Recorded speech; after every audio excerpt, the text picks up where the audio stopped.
A'udhu billah minash shaitanir rajim, bismillahir rahmanir rahim, assalamu alaikum. Je cherche la protection de Dieu contre le Satan, le lapidé, de par le nom de Dieu tout clément et tout plein de miséricorde, que la paix soit sur vous. Pensez à partager la vidéo, la liker, souscrire à la chaîne YouTube et aider surtout le projet Tipeee culturel musulman universel qui a besoin de vos dons et non de votre zakat, ne l'oublions pas, vos dons, et en espérant qu'Allah Ta'ala, on lui demande avec sincérité dans nos invocations de vous motiver, que cette fraternité soit mise dans la solidarité de ce projet culturel musulman universel. Un don de 10 euros, de 2 euros, 5 euros, 20 euros, 100 euros, 1000 euros, 10 000 euros ou 1 million d'euros, si vous en avez les moyens et si vous avez des gens qui en ont les moyens, qui peuvent nous y aider. Jazakallah khair, que Dieu puisse vous agréer.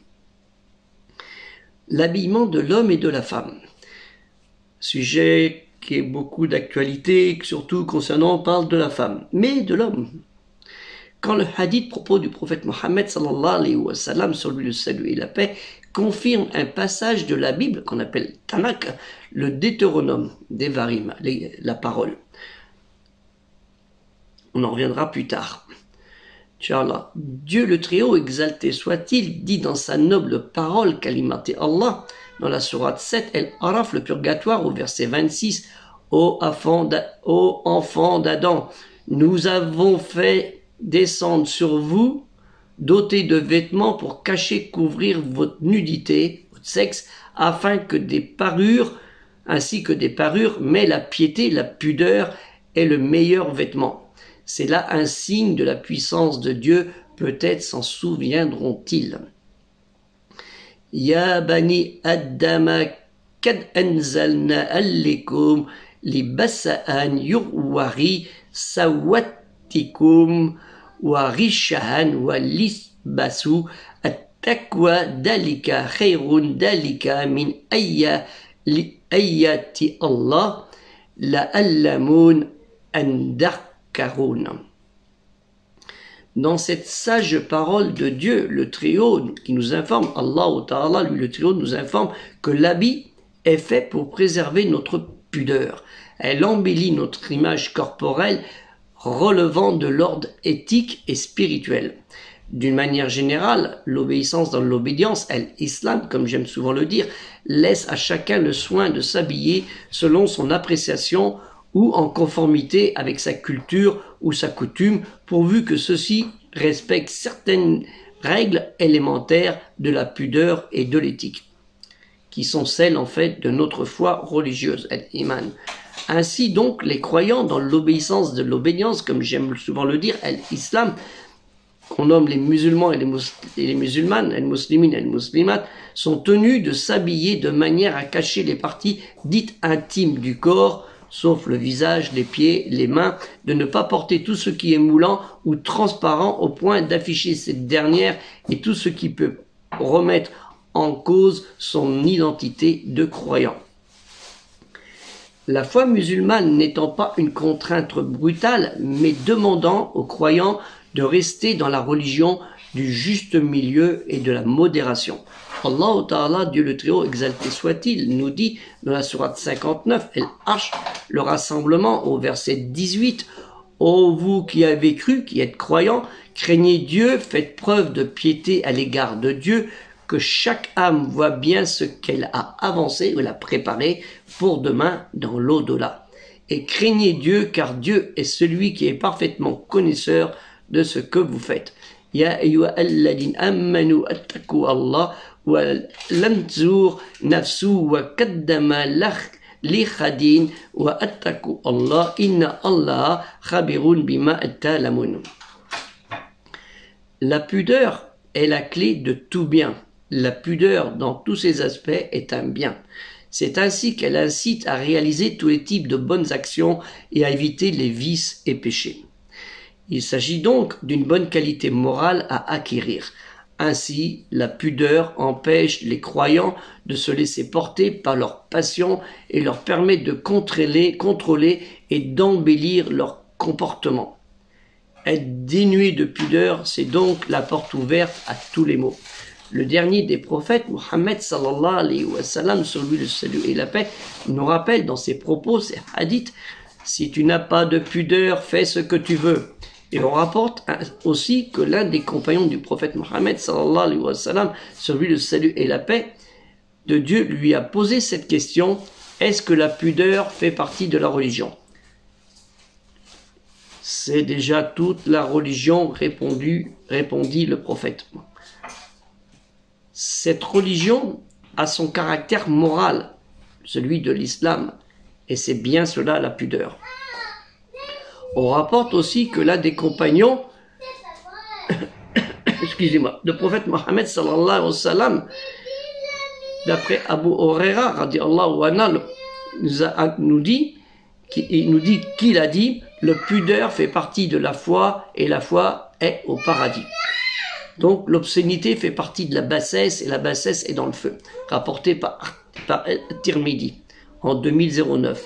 Et d'après Abdallah ibn Omar, que Dieu l'agrée, radiallahu anhu, ainsi que son père, le prophète Mohammed sallallahu alayhi wa sallam, sur lui le salut et la paix, a dit: la pudeur et la foi sont liées ensemble. Si l'une des deux est enlevée, l'autre est enlevée. Rapporté par El-Hakim.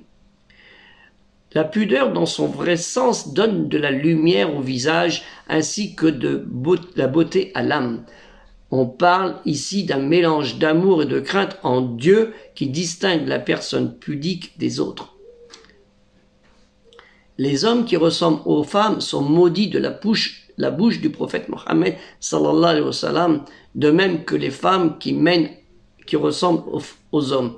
Et nous trouvons, d'après Abu Huraira, que Dieu l'agrée, radiallahu anhu, le prophète Mohammed sallallahu alayhi wa sallam, sur lui le salut et la paix, a maudit les hommes qui s'habillent ou qui portent comme les femmes, ainsi que les femmes qui s'habillent comme l'homme ou qui portent des habits d'homme. Vous pouvez le retrouver rapporté par Ibn Majah et Abu Daoud dans ses Sunnah au 40-98. Dieu le Très-Haut, exalté soit-il, et pureté à lui, et gloire et pureté à lui, a créé les hommes et les femmes avec chacun leur propre spécificité. De ce fait, quiconque essaye de rendre dans les idées novatrices, bida, les hommes semblables aux femmes et les femmes semblables aux hommes, s'opposera inévitablement à Dieu dans son destin et sa législation. Il suffit de voir chez certains blogueurs ou dans certains sites ou certaines pubs où on voit des styles de mode où l'homme s'habille en femme et la femme s'habille en homme. Que Dieu nous en préserve. Certes, Dieu, gloire et pureté à lui, a créé et légiféré avec sagesse. D'où la multitude de textes mettant en garde contre la malédiction qui pèse sur les hommes ressemblant aux femmes et inversement sur les femmes ressemblant aux hommes. De ce hadith, nous en trouvons la preuve, comme je vous le dis au début. Cette pudeur et le respect de s'habiller correctement pour l'homme et la femme ont déjà été inscrites, vous pouvez le trouver, dans les textes divins, comme dans la Bible, au livre des Deutéronomes. Deutéronome, voilà, ça c'est le Tanakh, c'est toute la Bible, et le Deutéronome, c'est un chapitre qui en fait partie. Qui dit, dans la Bible, le Tanakh, la loi, le Torah, le Taurat, dans le Deutéronome, des varim, les paroles, prescriptions diverses. Chapitre 22, verset 5. Une femme ne portera point un habillement d'homme et un homme ne mettra point des vêtements de femme, car quiconque fait ces choses est en abomination à l'Éternel ton Dieu. Lo yehe chelir gevet al isha, femme, velod yilebak revet simelat isha, encore la femme, ri to avat hash. Alors on dit Hachem, mais on dit Yahvé aussi. Dans le texte, c'est Yahvé, mais on prononce souvent Hachem chez les Hébreux. Elohera, l'Éternel, Kol Osehele. C'est le Dieu, l'Éternel, ton Dieu. Et là, il est important de voir que pour certains qui disent que la Bible, dans la Bible que je vois ici, ça c'est en français avec du tafsir, faut rien prendre, faut rien écouter. Et je vous amène une preuve, et dans beaucoup d'autres preuves que j'avais ramenées dans plusieurs vidéos, que les écrits de la parole de Dieu, de la parole sortie dans la bouche des prophètes, que la paix de Dieu soit sur eux tous, n'est pas toute faute Hein, il n'y a pas tout faux. Il y a des choses qui ont été rajoutées, mais il y a des textes qu'il faut en tenir compte. Comme Dieu nous dit, avant vous, il vous a été prescrit le jeûne du mois de Ramadan. Hein, il a prescrit le jeûne pour le mois de Ramadan. Avant vous. Donc le jeûne était prescrit dans les textes saints, et c'est pour ça que les juifs et les chrétiens pratiquent le jeûne pour ceux qui sont pratiquants. Même chez les musulmans, il y a des non-pratiquants. Hein. Voilà, donc puisse Dieu être clément envers tout le monde, et surtout, je dis aux hommes et aux femmes, ne vous comportez pas pour les hommes comme des femmes, et les femmes comme des hommes dans vos habillements. On le voit souvent, hein, les gens, sans faire attention, ils s'habillent comme des hommes, c'est pas grave, la partie haute, c'est comme la femme, et la partie basse, c'est comme l'homme, et inversement pour certains. Que Dieu nous en préserve, que la paix soit sur vous. Assalamu alaikum, et aidez le projet culturel musulman universel qui a besoin de vos dons et non de vos zakats pour le projet que vous savez tous, hein, avoir un bibliobus, Inch'Allah, qui va parcourir toute la France, et on espère y mettre un peu plus de 1000 livres et divers objets, ainsi que des PC avec des informations qui sont mis directement dans le PC et non pas sur Internet et tout ça. Donc, Inch'Allah, ce budget coûte relativement cher, et aucune association culturelle, dite culturelle en France musulmane, ne l'a fait. Ne l'a vraiment fait. Ne s'y est intéressé même. Et ce n'est pas les grands de ce monde, du monde musulman, qui vont venir nous aider. Donc, je demande à Allah Ta'ala qui vous insuffle cet esprit de générosité et de fraternité pour aider ce projet culturel musulman universel qui est pour vous, n'est pas pour moi. Vous savez, moi, j'ai plein de livres. Il y en a encore là autant. Là, j'en ai plus de 600. Donc, si je voulais me satisfaire à moi-même, ça me suffirait. Mais c'est pas ça. Depuis 40 ans, je me projette pour travailler pour la communauté des croyants, la communauté musulmane en France. Et ceux qui sont à l'étranger, vous pouvez nous aider aussi via PayPal. Et ce sera un don, hein, ce sera un don de fraternité envers vos concitoyens français, de souche ou pas, qui sont musulmans et qui veulent aussi raffermir la foi de l'islam dans ce territoire, non par la contrainte, mais par l'amour et la crainte d'Allah Ta'ala, Dieu le Très-Haut, exalté soit-il. Que la paix soit sur vous. Assalamu alaikum.